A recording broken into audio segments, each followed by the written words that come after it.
Man, it's been a blessing, honestly, this year. Even having that fight get rescheduled, Chiesa, just gave me more time to train. This has been my first time having like a full training camp for a full year. And it feels amazing, man. I'm just excited to be here. It feels good to be here. This is a big spot on a big card. Does it kind of feel like justice for you to be here? It feels like you're kind of weirdly connected to this fight, right? I mean, it's all lightweight, so I feel like I've been here before, man. I've been in the main event. I've been the champion before. I'm just having fun.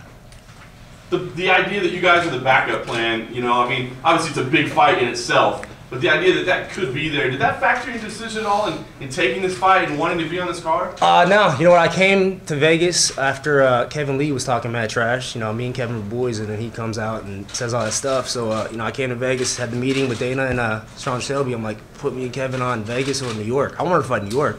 And they're like, no, you're fighting Milwaukee. So I go back home. I think I'm chilling. Phone rings, and they call him Tony. I said, send the contract. I don't even care about the details, send the contract.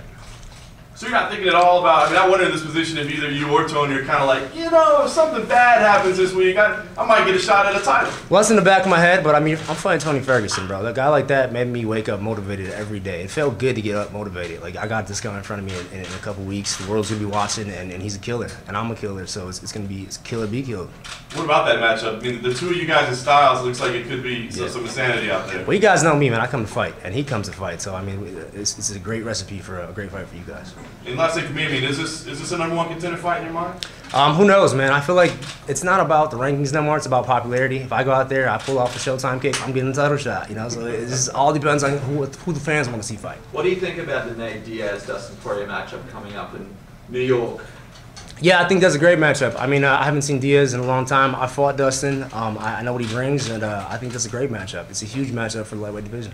Anthony, you've had your share of injuries over the years. Are you surprised Tony is coming back so quick from the injury he had earlier this year? Yeah, you know what? That's a quick return from a knee surgery. You know, I had a knee surgery done. It takes a long time, not only for the actual injury recover, but for the mind to recover, just to get used to checking again and used to using that leg again. So, I mean, I know he had surgery, and it's in the front left leg, so it's there. So it's a target, right? I mean, I'm gonna go out there and fight this guy. That's it. I'm not gonna defend takedowns. I'm not gonna try holding him on the cage. I'm not gonna try fighting him off my back. I'm gonna go fight this guy and try to knock him out with every combo.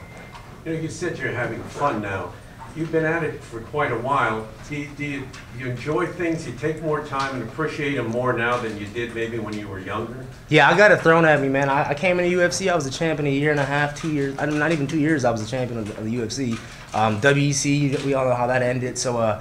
My career has went crazy. You know, I forgot to sit back and actually breathe and look where I was at. And when I lost the belt, I was so focused on getting it back, I didn't even get to, you know, I didn't even enjoy where I was at. And this time around, you know, I'm enjoying where I'm at. I'm having a great time. I had a great camp, and I'm just motivated to go out there. I can't wait till Sunday. Let's be like that. What about the dynamic of sharing the card with Sergio again? I know you guys have had mixed feelings, mixed results doing that. Yeah, man, I love it, actually. I got to do the full training camp with Serge. I could see how well prepared he is. It's on his hands, you know. When it's his time to fight, my time's going to be later, and we'll talk about it after the fights, but it's in his hands, and I'm well confident that he's ready to go. This could very well be #1 contenders for both of you guys, right? It's crazy, man. Team Pettis is coming over Vegas. I mean, Sunday's going to be a fun day for Team Pettis. Diaz and Poirier are competitioning for a 165-pound division for their fight. That's something that you think is needed in the UFC, 165? I think so. I mean, it's a hard cut for guys to get down from, you know, the higher weight classes. Like Chiesa, a big guy like that. You know, I'm staring up at him. I'm like, how the hell is he making 55? So it gives these guys more options. I mean, I'm not sure how it's going to work out or what, but I think it makes sense. 25, 35, 45, 55, 65. And then either move 75 up, or I mean, I'm sure the guys at 70 would be happy about that. You know, make it another 10 pounds every division, and then go from there.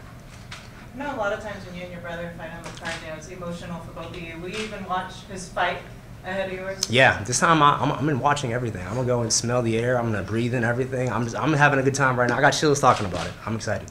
What are your thoughts on the main event between Khabib and Conor? Obviously, you almost fought Khabib. There was a fight that didn't come together. What are your thoughts on how this plays out? And will you be looking to sort of send a message to them if the fight goes well for you with Tony before they even step in the octagon? Yeah, I mean, I think my performance will send the message. I think that fight's a great fight, man. Khabib's undefeated. You know, I almost had the chance to fight him in Brooklyn. That didn't.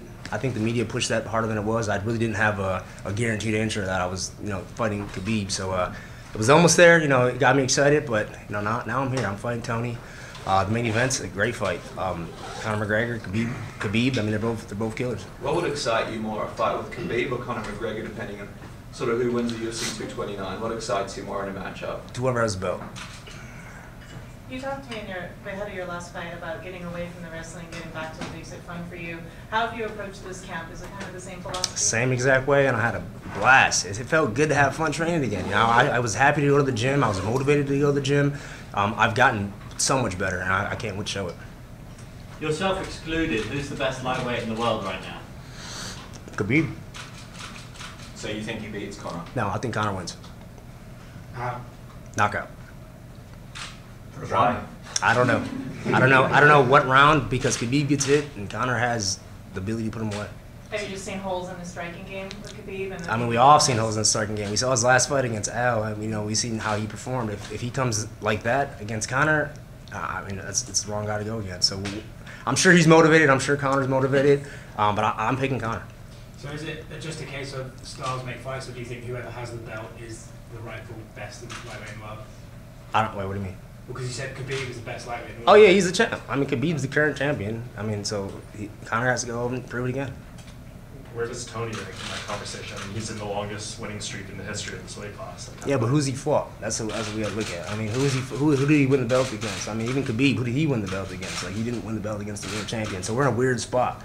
You look at the last 10 fights. Like, let's. I mean, there's some good wins, some great wins, but again, he hasn't fought the best in the division yet.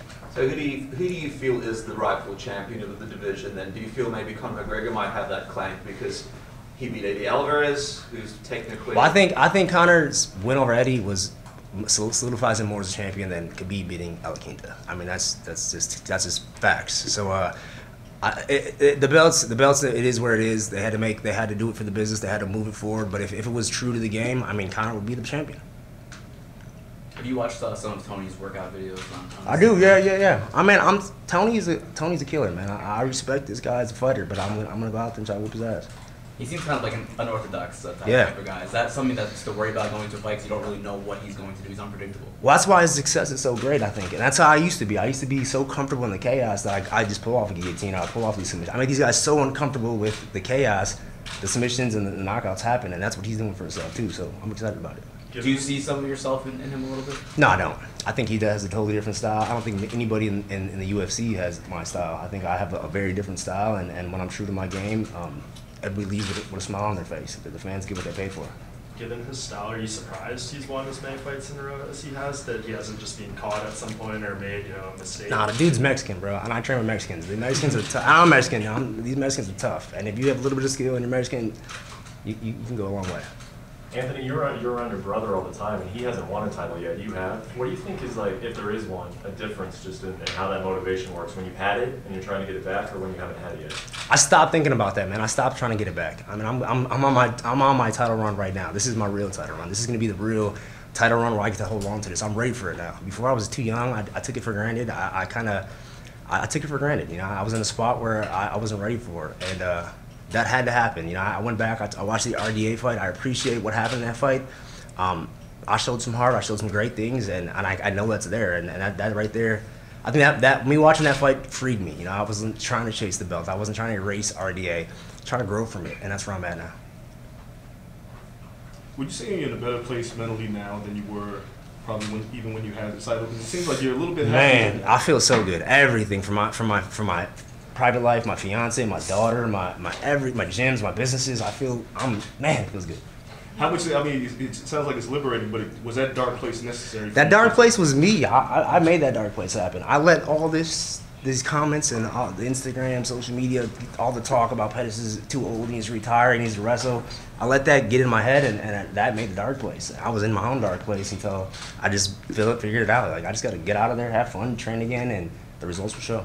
Was it somebody that you talked to, or it was just something that clicked inside of you to pull you out of this? I was just tired of fucking losing, man. Honestly, I'm like, what is going on? Like, I know when I spar, I'm dropping guys left and right. I'm killing, and then I'm like, what's the difference to the fight? I'm putting so much pressure on that 15 minutes that I forget to go have fun and be me, and I'm getting back to doing it. Does that mean you sort of ignore social media a little bit these days and what people are saying and what's being written? And is that sort of, a a focus of yours? No, I definitely don't ignore it because I mean I want to know what the fans are thinking. I want to know who's next in line. I want to know because that's who dictates who's next in line for a title shot. The fans, not no rankings, not your performance. Who do the fans want to see fight? That's who's next in line to be the best in the world. I want to know what it is, but now I have a filter. You know, I understand. I can't let that go deep I can't let it cut. You know, I can't let it go deep where I'm like taking offense to it. If I take offense to it, then it must be true, and I know it's not true. Cool. All right, guys. Thank you guys. Appreciate it. Thanks, man.